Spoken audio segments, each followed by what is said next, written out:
दूंगी।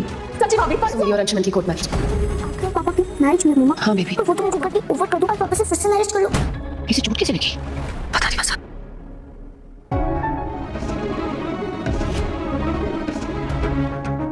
सीरियल ये रिश्ता क्या कहलाता है कि आने वाले एपिसोड होने वाले हैं ज़बरदस्त धमाकेदार। जी हाँ दोस्तों, आने वाले एपिसोड में आप देखेंगे कि उधर अभी राजिद पकड़ लेती है कि अब अंजुमन से मैं सगाई करने वाली हूँ, कोर्ट मैरिज करने वाली हूँ और सबको ये मालूम हो जाता है।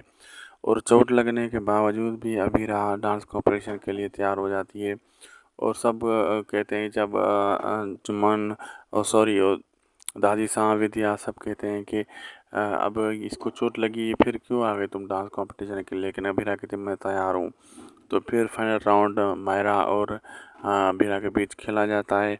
तो वहाँ पे अब आगे देखना मज़ेदार होगा क्या क्या होने वाला है। जज भी मौजूद होते हैं, अरमान भी सब मौजूद होते हैं। वीडियो अच्छी लगी तो लाइक शेयर सब्सक्राइब जरूर करिएगा। मिलते हैं आपसे अगली ज़बरदस्त अच्छी वीडियो में।